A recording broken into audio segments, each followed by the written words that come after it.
broadcast is now starting. All attendees are in listen-only mode. Hi, good evening. My name is Roy Ryer at SEOtrainingsW.com, and welcome to our webinar this evening on local search questions and answers. What we're going to be doing is we're going to change this up from our typical webinars. This is going to be more of a question and answer type of format.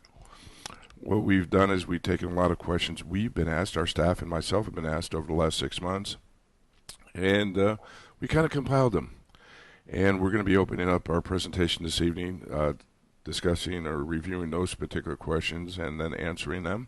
I'm sure a lot of you that are on this call this evening are going to be seeing some of these questions that you might have been, wondering yourself about. And any particular, if we don't answer your particular question, we'll be opening up our mics and be taking your questions and answering them. And also what we're going to be doing this evening is we're going to be awarding 2 free SEO training programs from our intensive workshop that we had 2 weeks ago. The videos, we'll discuss a little bit about that, what that's all about as we progress during this presentation this evening. A little bit about ourselves. This is the first time you've ever been on one of our webinars, the first time you've been on our website. My name is Roy Ryer, CEO and founder of SEOtrainingsW.com. I'm a certified SEO master SEO consultant and trainer. I've been doing internet marketing since around 1996 with my first launch of my website called RadarBusters.com that we subsequently sold. But on our website, we have a lot of free SEO training, a lot of free training videos, a lot of articles that will get you started, or if you're even advanced in internet marketing, we have a lot of advanced training. We have recordings of our past webinars on our website. So just go to, if you want to look at our free SEO training, our videos specifically, just click on the link above in the menu bar. It says free SEO training, and you can access our free training videos that way. Our SEO tips area, this is where we have a lot of our articles and blog posts that have things to do with SEO training or things that are going on in our SEO community. And again, a lot of this stuff we have on our website is free, or most of the stuff we have on our website is free. And the only thing we ask in turn is, please share the love. On our left-hand navigation bar, you're going to see some of the social share buttons. Please press, those if you like us. Please share the love. This is the way we get the word out. We help grow, our following. We get more people on our webinars, and subsequently, hopefully, we get more people in our workshops. So you kind of help us pay the electric bills on this kind of free stuff. So, please take a moment. It only takes a few seconds to click one of those buttons. Google Plus us, Facebook like us, tweet about us, and please share the love. That's the only thing we ask. And then if you have a comment or question about any of our videos, if you're watching this video on a replay, if you're reading of any articles, we have comment areas below our posts. Type in your question. We'll answer it. If you like the video, you like the article, please type in a comment. Tell us. Let us know how we're doing. It helps us and it helps you. Just one little announcement we're going to make about some of our newer SEO training programs we have. This is our SEO training at home. These are video recordings of our past workshops. And about 2 weeks ago, we had 3 intensive SEO training workshops. The first one was with Amanda Vega. She's the CEO of Amanda Vega, which is a public relations agency based here in Phoenix, but they also have offices in New York City, Orange County, Shanghai, and also in England. This is a little 2-hour videos about public relations, how to write press releases, how to use social media for your public relations. Real good training program. And you also get a book. And that's only $47. You also get the PDFs from that presentation. Those of you that might be interested in reputation management, we have a reputation management course, 4 hours of video from Fabiano Mora. Those of you that do SEO for clients, sooner or later, you're going to get the opportunity, or one of your clients are going to contact you and say, hey, I got some bad stuff, some bad comments, some bad reviews. Can you help me clean it up? And we do this for client work, and actually that's one of Fabiano's focuses, and a lot of money to be made on that. Typically, it's similar to SEO, but you're going to be really taking it to scale. You might even use some black hat stuff. This might be the only time. This is the only time we talk about anything about black hat stuff, because what you need to do, what your client wants you to do, is get stuff out there quickly and push down the bad, negative stuff about them.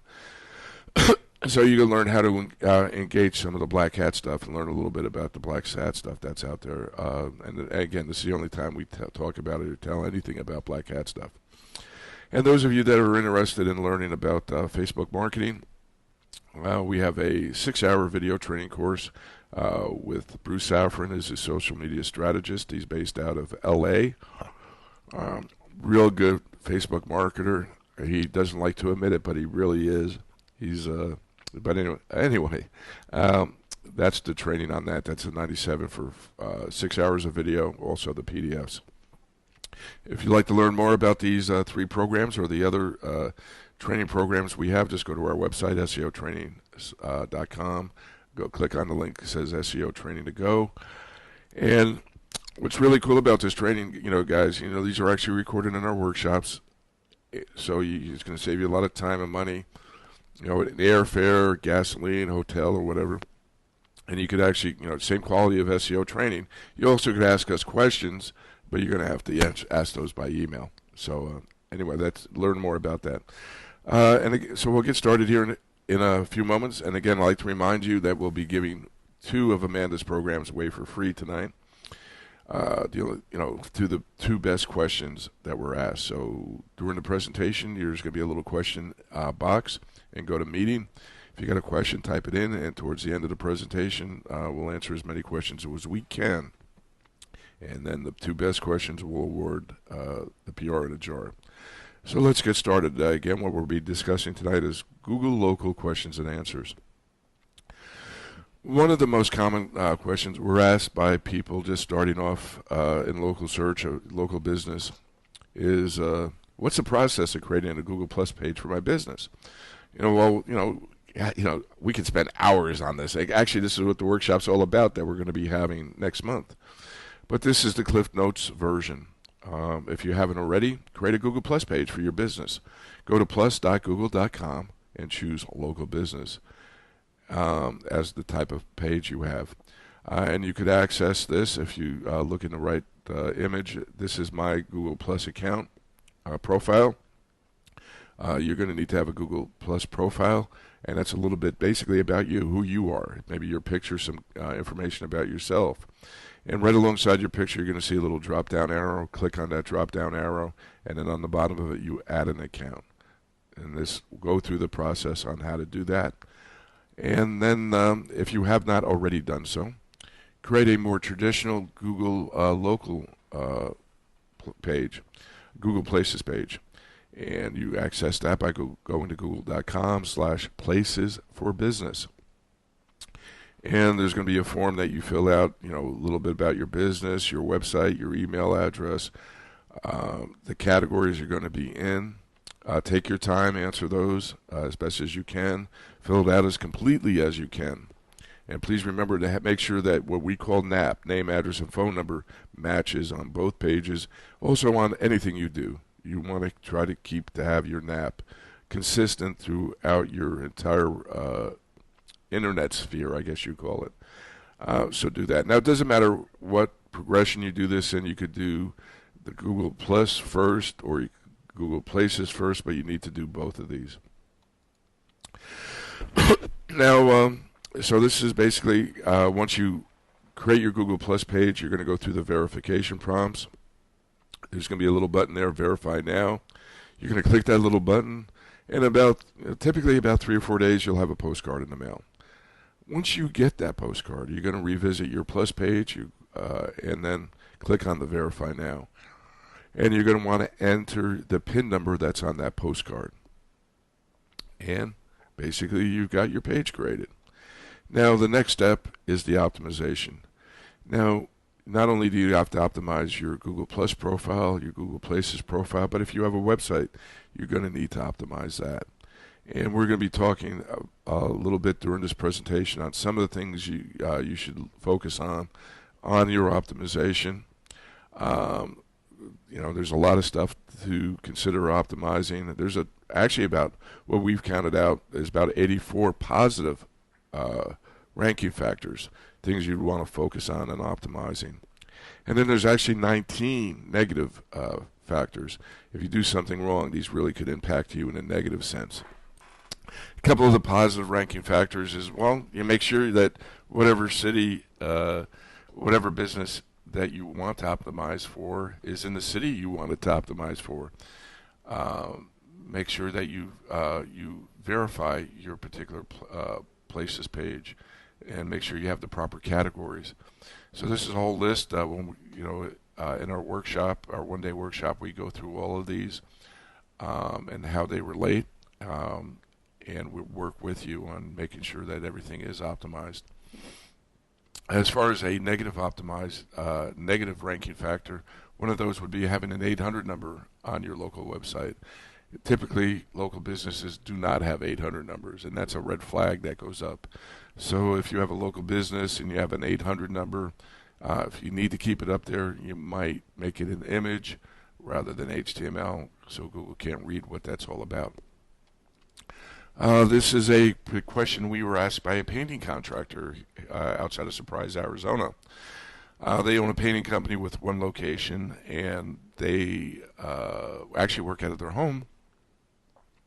But they like to service the surrounding communities, like the Sun City areas, Surprise, Phoenix, Anthem, and these are all different towns. And then we're asking how can they rank for those surrounding cities. Well, Google will generally only allow you to rank for the city or address you're located, but there are exceptions, and very few. So here's some tips on how to take advantage of some of those exceptions. The first one is basically, this is a painting contractor we work with outside of Wickenburg. And in their service area, we chose to use zip codes. And you can see on this right-hand side in this image, they're based in Wickenburg, but by using the zip codes, we're encompassing other communities around the Wickenburg area, such as Congress, Aguila, Surprise. So you could use the zip code method and kind of expanding out your circle. Don't make that circle so big, really big. All right, try to keep it encapsulated to an area that you actually work in. The greater your area, the less of a chance you're going to have to rank. So that's service area tip number one. Service area number two, this is a real good tip, is to get real addresses in those cities you want to rank in. You want to avoid UPS boxes by Google knows where every UPS store is in the United States, and Google can kind of figure out if you're using a UPS address, and they don't like them, and they will actually ban your account. But go out. You don't have to rent a storefront. Perhaps you can work a deal out with. Let's say you're an exterminator, and you exterminate a flower shop. Well, you could talk to the flower shop and say, hey, look, can I borrow a little table here in the corner? Just put my mail down here, and I'll give you a little discount on your exterminating fee or whatever, and make that a suite. That address, like that could be Suite B, Suite C. So that's a little service area. You want to get real addresses. Also, there's companies that have virtual addresses. If you go to Google and type in virtual business address, you'll see companies that specialize in this particular service. Service area tip number three is to build out content on your website to include these other locations. Extremely important, guys. And when we talk about content, it's not only about written content. You also got to consider the other assets that you have, such as videos, such as images. What's cool about images, you could geotag those images. If you have an iPhone or an Android, the camera, typically what those are going to do is geocode the latitude and longitude right on that image. And as long as you don't get fancy with some image editing, it's going to stay embedded in that particular image. So those are going to be an advantage of you use. Also, there are programs that you can use to edit these out later on. Videos are real easy to geotag, especially in YouTube. Just go to the Advanced tab, and you can enter the location where that image was taken. So that's a tip on that. This was a question was one of our students that went through our local search training a couple years ago. they had their Google account banned because Google felt that they were soliciting reviews. Why? Why would Google ban you if you're soliciting reviews? Well, actually, if you read the terms of service, Google says quite plainly in there that if they feel that you're soliciting reviews, offering discounts, giving away things for free for reviews, that it's against their terms of service, so they could ban their account. You don't own that account, by the way. Google owns your account, so they could turn it off anytime they want. But here's some tips on how you can avoid getting your account banned. Again, you can't solicit, but you can always educate. You could educate your clients about other review sites that are out there. Google's not the only player, guys. You don't want to put all your eggs in one basket. You want to diversify, especially when you get your reviews. So you have Angie's List. There's one of them, Yelp. And you have Foursquare. Go out and educate your clients about these services that are out there. And be very, very careful with Yelp. If your client never used Yelp before, and you don't think they're going to use Yelp after they give you a review, don't encourage them to use Yelp. Yelp is all about Yelpers. A Yelper is basically somebody that uses Yelp quite frequently to leave reviews. Same thing with Google. The more trusted the reviewer is, the more weight that review has. And let me get a little drink here real quick. Got a little sore throat. I apologize if I sound a little raspy tonight. But, educate. Nothing wrong with educating them, and encourage them to leave reviews at other locations. Not only your review. They go to a restaurant, ask them to leave a review about that restaurant. Because the more trusted they become, the more effective their review is going to be on your website or on in your page. Educate them about check-ins. Check-ins do carry a lot of weight. Your Facebook check-ins, your Google Plus check-ins, your Foursquare check-ins. So teach them about this. This works if you have a local-based brick-and-mortar business, of course. If you're a painting contractor, your exterminator, it's not going to really do any good for them to check in at their own house. All right? So you're going to have a based business for the check-ins to work. Next question is about reviews. Do reviews do reviews from other sources help with my ranking with Google? Yes, they do. And basically, Google has a patent that discusses that. And basically what this patent says is that they do look at other review sites and the amount of reviews as a ranking factor.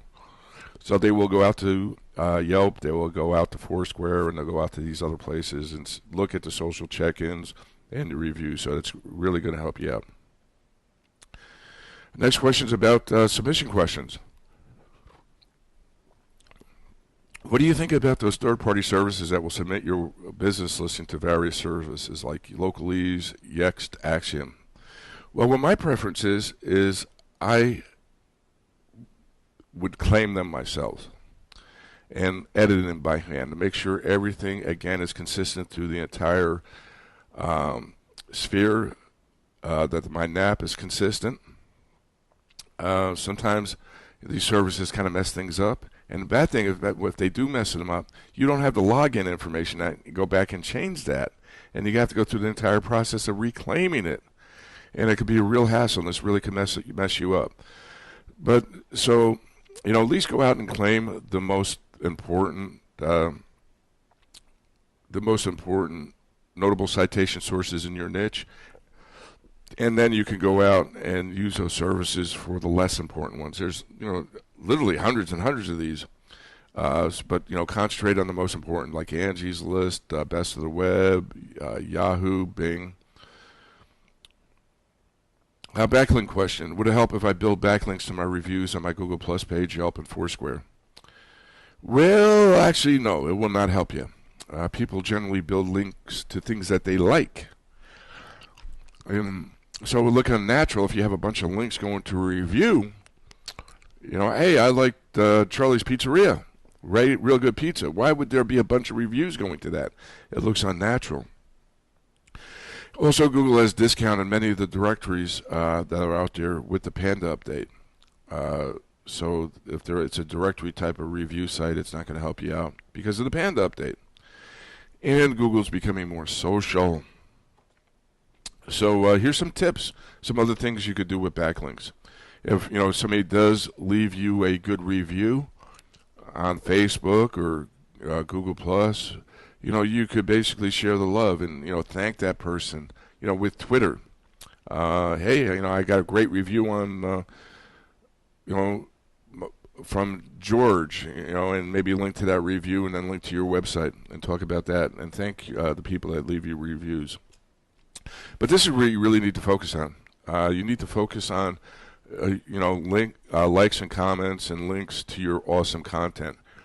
And this is going to be the content on your website, your YouTube videos, if you have any videos. I really recommend that you do if you really want to knock it out of the ballpark. And then your social sites. You want to become social and get Google plus ones, likes for your social content on your particular pages. This is where you need to focus your attention on. Where should you focus on and get your attention? Where do you get all these backlinks? Well, here's a little tip. Write articles and contact people in your niche or your community where you can have those articles posted on. We recently we do this if you are if you're into SEO and you write a really great SEO article. You could and you contact me. We'll actually place your article on our website, SEOtrainingsW.com, and then you can put a link on it going back to your website. And we have one that was published just here last week from a SEO consulting firm, a marketing firm in Scottsdale, Arizona. Real good article. And we published it, and they have a link to their website. Share the guest post. Citations and mentions on local sites. What a citation is basically a mention of your business without a link. It'd be your address, your phone number, anything in your NAP. So that's going to help you out. Having a quality microsites are going to help you out. Make sure that they're quality. What a microsite are mini websites. When I had Radar Busters, I had a bunch of these. I had one website that teach you how to put a radar detector on a Harley Davidson, stealthhog.com. About 8 or 9 pages, good quality information. If somebody want to learn how to put a radar detector on a Harley, they would go to there. Stealthhog.com. Teach you how to put a radar detector on a street bike. So build out these microsites. Make sure they're good quality microsites. Local newspapers. A newspaper does an article about you. Typically, newspapers will have PDF versions of their newspaper, and in that article, there will be your NAP, your name, address, how to contact you, your phone number, information about you. So this is going to help you out in getting quality links to your back sites, and again, of course, the social links. Social mentions about you, links to your business, check-ins, and things like that. So that's some of the things you need to focus on and work on. The next thing, do you recommend creating a landing page for each on your website for each locations of your business? Most definitely. We spoke about that a little earlier.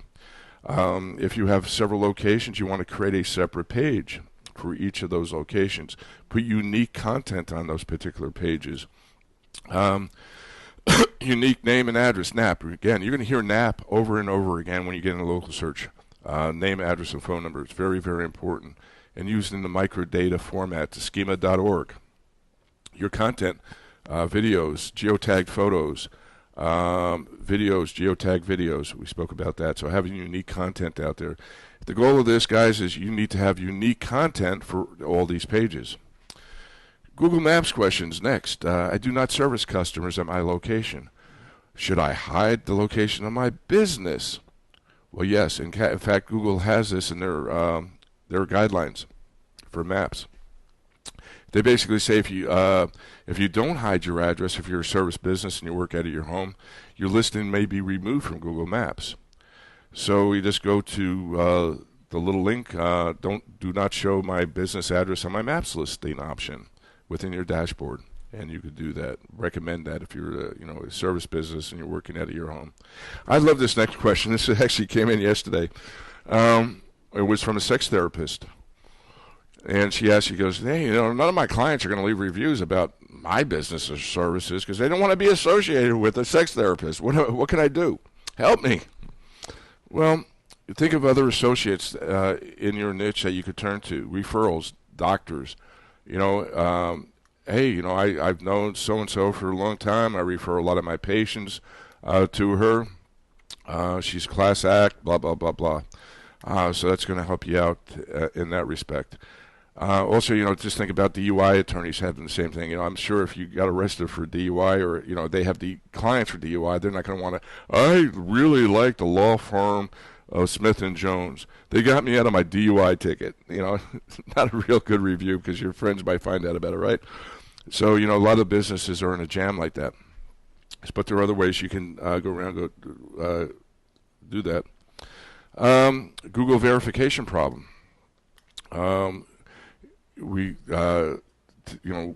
Let's say you enter your PIN number on your postcard and it's been 6-7 weeks and it still says verification pending. Well, now, really cool. This is something Google started just about a month or so ago. They have Google now offers phone support. So if you use that link right here on the bottom of this slide, and you'll go to this particular form, and they have a series of questions that you're going to be asked about the verification process. And at the end of that, you're going to put your phone number in there, and Google's going to call you up. And you're going to speak to a real live person. Really, So this only works for Google verification problems. I wish it would work for a lot of other things. But this is how you could get that cleaned up. Another Google Plus problem. This was actually a question was from last week's meetup. We had somebody there that they were on the first page of Google, both organically and in places. And once they activated their Google Plus account, they got smacked down. Now, none of their, they only have one listing that's showing up. They want to know what happened. Well, what Google does now is they only show one URL of a site on a page if Google Plus is showing in the results. So only one URL. So if it's in your Google Plus page, that's not going to show up. It's only going to show that one time. So therefore, what you're going to need to do is you're going to need to create a separate organic landing page for your organic keyword phrases. So if you want to show up for Scottsdale house cleaning, and that's your URL, you're going to have to create a separate landing page and optimize that for that particular link or your particular article. Our next question is about container addresses or locations problems. The question is, my business is located within another business location with the same address. What do you suggest? This came into play with one of our clients. They have a decorative rock business where they sell decorative rock, and they're located within a auto repair shop here in Wickenburg, Arizona. They have a desk is really all they have. You come into the location and you choose your decorative rock, and they send out a truck and deliver it. And we had a lot of problems with Google listing that business. So basically, and this is another problem, like, another example would be a Starbucks inside a Safeway store or a supermarket. So this is Google guidelines. Basically, what they're recommending is that you would specify the container store in parentheses in the business field name. For example, Starbucks, parentheses, inside Safeway. So right there in your Google Places listing is how you would fix that. Next question deals with multiple services problem. And the question was from an attorney. Our law practice specializes in different services, i.e. family law, bankruptcy, criminal law. And they have different websites for each of their practices. Can we add all these different websites to their G Plus account? Well, no. Because basically you cannot have more than one listing in Google Places or Google Plus for Business or one website. So what you're going to want to do is optimize the best one for your Google Maps and include that in your Google Places and your Google Plus page. And then as far as organic results, it really doesn't matter. You could have all these other websites, and organically, if you optimize them well, they should rank. But here's what we suggest. You want to optimize these sites based on the attorney specializing in these specific practices.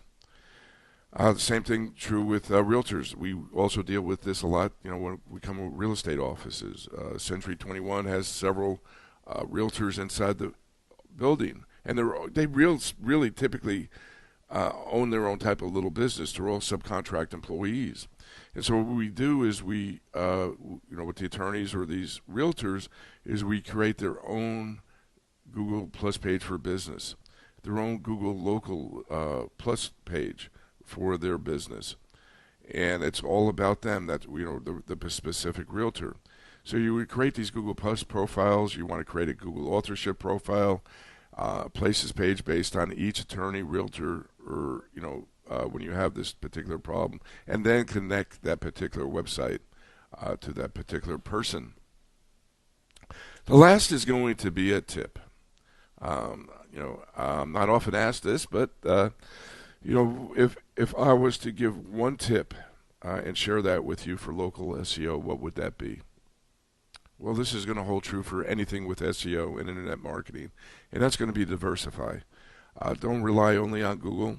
Sooner or later, you're going to get smacked down, and if you rely only on Google, people are going to stop coming through that door. There are other ways you can market your business, other review sites. You have Yelp, and Siri is using Yelp now. You have Bing, you have Yahoo, and you have the other ways you can market your business. So anyway, this is what you're going to want to do. Don't put everything into your one local business. Okay, we're going to be opening our mics here in just a few moments. And again, what we're going to be doing is we're going to take the best question that we're asked this evening, our special prize towards the end of this presentation. I have a UPS store address for my company. Hi, my address in Google. This is from Mark. I'm not going to say your last name, Mark. I put the UPS store address on my company webpage. Will Google penalize you for this? Yes, they will. Once Google finds that out, your Google Places page, your Google Plus page is going to be banned. Take it down. Get rid of it. Change that right away, Mark. It's a pain in the butt to resurrect everything. Google knows if you have a UPS box, so please don't do that. It doesn't work. Now it's there, okay?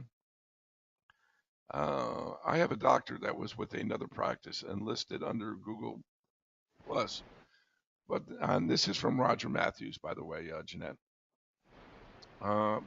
Roger has a doctor that was in another practice and listed under Google Plus, but then started her own practice and had a falling out with the old practice. Is there any way to remove the old listing? And I would assume that this old listing is under the other doctor's Google Plus account.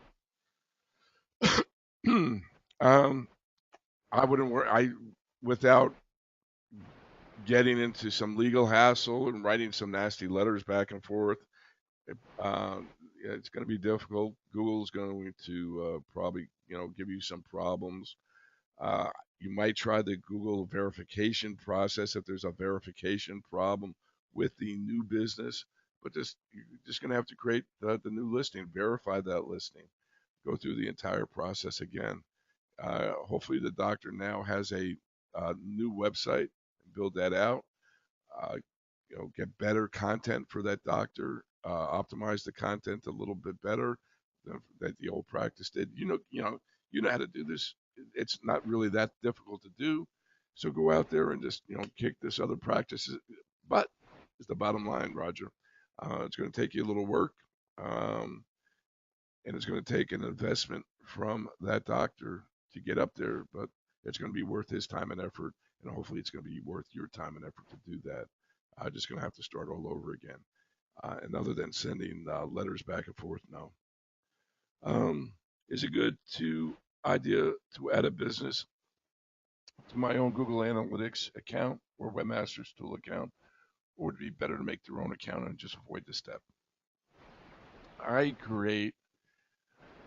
How I do this, all the accounts I create are for that other business. And then like Google Webmasters account, your Google Analytics account, you can sign in there, get access to that account as being an administrator. And actually, Google Places, I don't know if they started this yet, but I know they're going through the process of allowing administrators to Google Places accounts. So if you have a Google Places account you create for a local business, you then can, when this is all done, and again, I don't know, I know they're in the process of doing this, then get access to that with your typical Google account. Um, so, you know, the problem You, comes you, up if you get fired. Well, let me give you a better example. We had a student that was basically had all the doctors and all his clients in his one Google account. And one of those accounts got banned because of all these reviews that were being solicited. Well, it impacted his others because they were in the same account. So also there's going to be a problem, if you're they fire you, how are you going to get that out of the account? So please do yourself and your client a favor by creating their own account, and then Webmaster Tools and Analytics is real easy. You just set up an administrator account for that, and that's going to be happening if not already implemented in Google Places. I know they're going through the process of that. And that question was from Pete Bass, Jeanette, by the way. This is a question from Roger. Some SERPs list the site and show 5-6 categories in the listing. What do you need to do SEO-wise to make that happen? Well, this is going through the spreadsheet that we teach in our class. But you're going to need to add those categories in your Google Places account. And be very particular in adding those. They only allow you so many. But then you can also go into the comment area and not by link spamming or content spamming, kind of just add those into some of the keyword profile in the description of the business. Also the comment area. You have an area down on the bottom of your Places profile where you can add additional comments. So you could have, we also service or do this.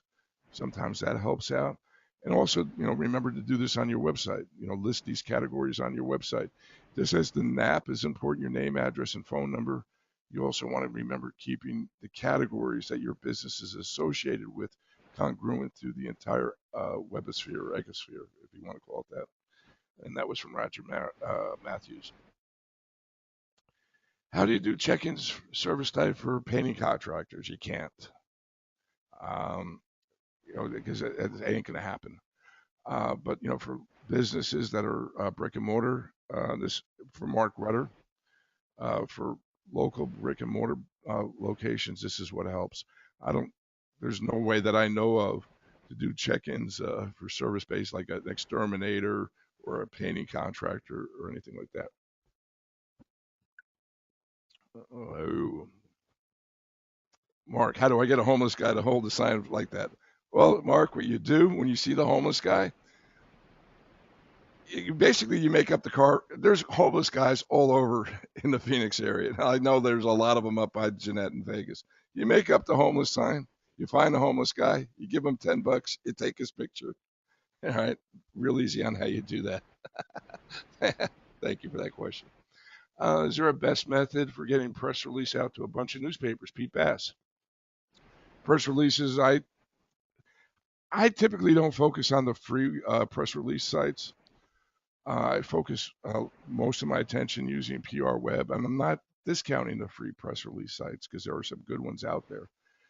But again, what we typically do is we charge the client. If you want press releases, it's going to cost you X amount of money, and we mark that up to make a profit out of that. So PR Web just works. It works for us. Jeanette, what is it? 250 or 260 bucks for the SEO one? Do you remember? yeah, it's right around there. It's right around 250 bucks. You could get the more expensive one, but typically we don't purchase the more expensive one unless it's a very, very competitive niche. And we also, you can also get if you do a little digging, if you're an agency, we have this. I know David set it up, but a number of our clients we work with, we basically buy a year package where it's much, it's discounted. And some of the packages we have, like for some of the financial markets we work in, that we can write a press release a day using PR Web. And when you look at it, it's not really that much expensive. I think we're paying like $7,000 a year for that service. So and that's you can mark that up considerably. Jeanette is louder, audio is low to me. Let me try cranking it up. My voice is about out. Yeah, the the thing about the PR campaigns is you really want to make sure that you have a trackable URL to where when you put the URL in, you can actually put a tracking code in there, like a question mark, and then the um, you know PR web or something like that, so that you know where the traffic's coming from and things like that. Thank you, Jeanette. Is my audio a little louder now? I just cranked it up a little bit more. I'm all the way up, in Oh fact. yeah, you're all the way Okay, up. okay. I just cranked it up all the way. Now you're going to really hear the raspiness of my voice, I guess, right? We got a lot of great questions, guys, coming in. Keep them coming. You sound like Very White. I don't know who Very White is, but thank you. Um, is Marco from You don't know who schema.org? Barry White is? Yeah, I do. Is markup from schema.org very important in local SEO? And is it crucial for local SEO? Very crucial. This is from Janice Gentles-Jones. Yes, it's extremely important. And to do the schema.org coding for your address, that's a great website to learn about this. There's also, we go into quite a bit. Actually, Stephen goes into quite a bit more detail on how to do that. We spend a lot of time on our local search workshop working with that. But yes, it's critically important to do that. Yeah, and one tip I would like to say is the thesis WordPress themes have some of the schema options built into them. Oh, that's good. I didn't know that, Jeanette. Thank you. Does Google have some type of strategy for merging the Google Plus and Places accounts? Are they merging on an ongoing basis? Yes, they are. Do they have a strategy? I don't know if you call it a strategy. It's more of like I don't know. Just it's very aggravating. Um, sometimes the merge works out very well. Sometimes the merge doesn't work at all, and you've got to go back in and correct things, revalidate the account, re-verify, and it's a big headache. So is there a strategy? Yeah. Does it work? Not very well. And that's a question from Roger Matthews. How do you get, this is a question from Paul Nunn. Paul was on our call last week. I remember that last name. How do you get a Google Plus listing to show up in the SERPs where there is none yet? Well, you got to create a Google Plus account. That's number one priority. I would recommend hooking up your Google authorship profile. Very, very important. And then, of course, creating your website and optimizing your Google Plus account. Again, you want to optimize not only your Google Plus account, but you want to optimize your Places page, your Places account, and then, of course, your website. It's three things you're going to be working on in optimization. And each one of those properties have different optimization techniques. This is not a workshop class tonight about how to optimize all three, but basically that's what you got to focus on. And once they're all working and talking with each other properly, you're going to get up there and you're going to see them being listed. It takes a little time and effort to get properly set up, but once you got it running, it works very, very well. This is from Paul Nunn again. PR Web is more particular in what they accept. Yes, they are. What do we need to get it? What do we need to do to get acceptance in 2013? Write great press releases. The bottom line. It needs You to know, be newsworthy. It needs yes. to be, you can't write a sales letter type press release anymore. Those don't work. They'll reject them. They do have some writing services available, or at least they'll review it for you. Um, but you want to kind of, if you can, tie it into something that's happening in the world currently that has to do with your product or the use for your product or service. Statistics or anything like that, and then how what your service, can benefit those people. That's not so much of a sales letter, but it kind of incorporates a story, and eh, that's the best way to go about a press release. And those of you that want more information about how to write press releases and things like that, again, Amanda's Vegas. She's uh, a PR whiz. I mean, she's great with public relations. Right now, I'm on our website, and this is the PR in a jar. In fact, we're going to be giving away two of these tonight. So, Paul, you might win this if you have the best question. But this is a 2 hour, 2 hours of video from Amanda we have on our website that we sell that for $49. You also get the book and the PDFs and all that stuff. And for whatever reason, the video isn't showing up here in the post. Might be because of the bandwidth, but recommend that if you want to learn more information on how to write a press release, how to optimize a press release, you might want to consider getting Amanda's program here on the website. Great, thank you. How important is your picture on your authorship icon? This is from Mark Lund. Do I really need to have a personal picture? I'm not Brad Pitt. Well, I'm not Brad Pitt either. I can promise you that, guy. Um, people relate. People like to do business with people. People don't like to do business with businesses, companies. So avoid, a company brand, a company logo. Try to make it a personal picture. Photoshop if you have to. But I'm out there, and I'm not the handsomest guy by any means. So go out there. People see that you're a real person. You're more trusting. People trust you more if they're able to see what you look like. And unless you're that guy holding up the sign asking for backlinks that we had here, you shouldn't have a problem. People see that you're for real. Okay, we still got time for more questions here, guys. So a couple more after this one if you got them. Again, the best question tonight's going to win the free PR in a jar. I Question thought again it was from. two questions. I'm sorry. I thought it was two. Yeah, we're gonna give two away. I'm sorry. Okay. Seems like reviews seem to show up and then disappear. Have you noticed? Yeah, we have noticed that. What can be done? I don't know what you can do. The bottom line is if Google feels that the review's kind of spammy, if it's solicited, um, if it's scraped, that it might review, discount it. What is the algorithm for that? I don't have a clue. We have a number of client sites that really got some great reviews. They're real reviews, come from the heart. And for some reason, Google just says, we're going to knock this one out. We don't like it. I don't know the answer to that, but it's going to happen. We see that quite often. And then the last question. When you set up a Google authorship account, this is from Pete. When you set up a Google authorship account, do you have to use a photo? If you have a photo, is there a problem with changing out the photo? And if so, will their image change cause any kind of Google love loss? No, you're not going to lose any Google love by changing out your image. Do you need to have a Google authorship photo? Yes.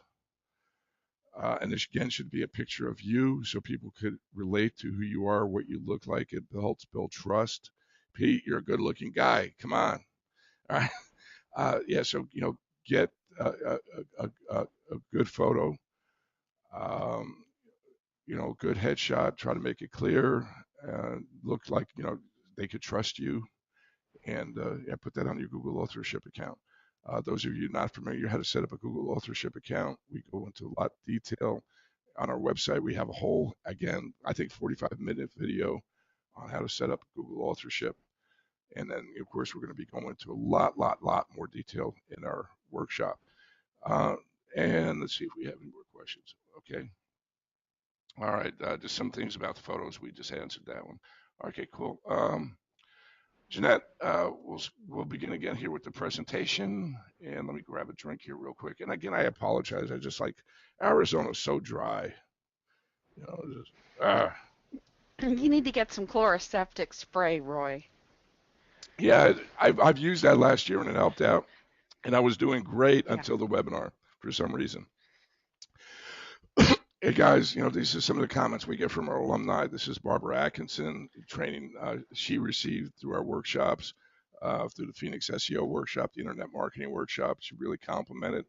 She was also at one of our paid workshops we had here in the house, at our home in our offices, and she says we're a shining star, and I really want to thank you for Barbara for saying that.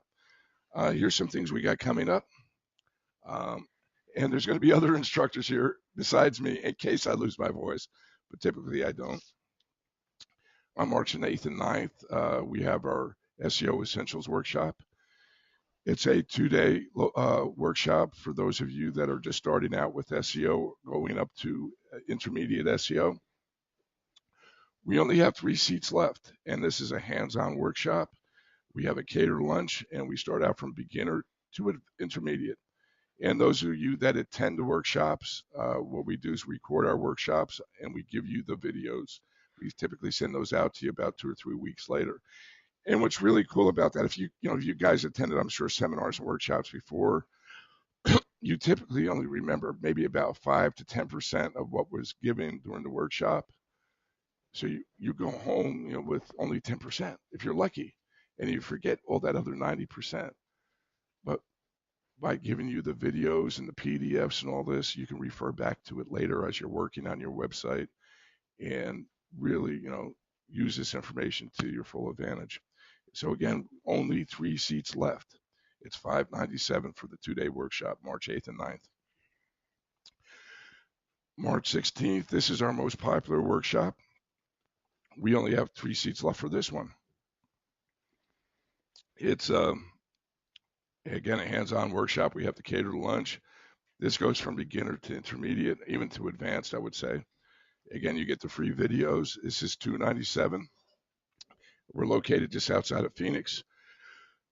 And so, if you've been putting off signing up, I don't recommend you, put off any longer because these are going to sell out probably within the next week or so. Then on the 22nd and 24th, we have 5 seats left for our advanced workshop.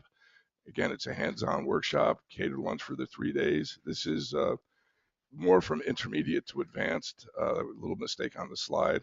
And again, you get the free videos. So we have 5 seats left for that. If you want more information about our workshops, please visit our website, seotrainingsw.com, and click on that little workshops tab. Jeanette, who's our winners tonight? Well, this one was kind of hard, but I was thinking Paul Nunn. Okay, Paul Nunn. And Roger Matthews. Okay, Paul Nunn and Roger Matthews, please do me a favor. If you could email me your contact information along with your address, we'll get those shipped out tomorrow. The PR in a Jar workshop.